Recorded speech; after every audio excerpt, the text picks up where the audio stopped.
Our heavy bias on domestic financing has facilitated the continued redenomination of our debt into local currency, now representing 68.3% of our total borrowings.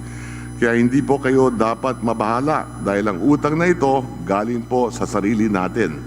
Ibig sabihin, karamihan ng interes na ating binabayad ay napupunta rin lang bilang dagdag na kita ng ating mga kababayan.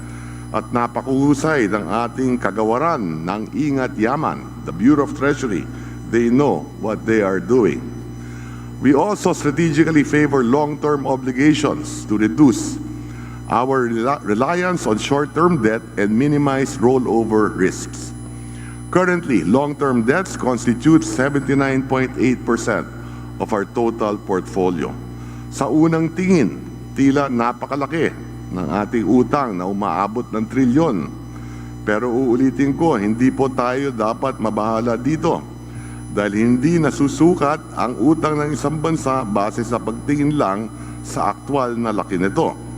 Mas tamang sukati ng utang ng isang bansa kung ihahambing ito sa laki ng kanyang ekonomiya dahil dito nalalaman ang kanyang kakayahan na bayaran ito. At isa sa mga ginagamit na tamang panukat ay ang debt to GDP ratio.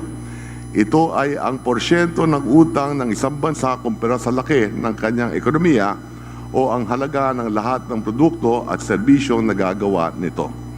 Base sa chart, mukhang patuloy na lumalaki ang utang ngayon, pero patuloy naman na mas lumalago ang ating ekonomiya. Ibig sabihin, kayang-kaya natin bayaran ang ating mga obligasyon. Kung atin titignan ang debt to GDP ratio ng Pilipinas, unti-unti na natin itong naibababa mula nung pandemic.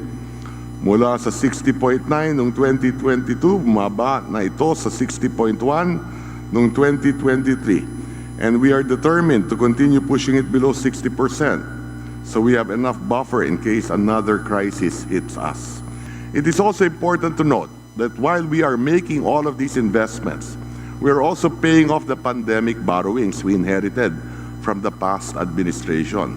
In 2019, when the country achieved its lowest debt to GDP ratio, the total nominal debt was only 7.7 trillion pesos.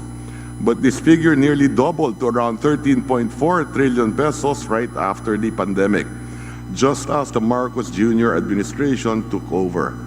And because of all these geopolitical tensions, the cost of our borrowings has climbed post-pandemic as central banks have raised their interest rates to combat inflation. Therefore, we are now refinancing the large borrowings contracted during the low interest rate period in 2020 to 2022 with new debts that bear higher interest rates.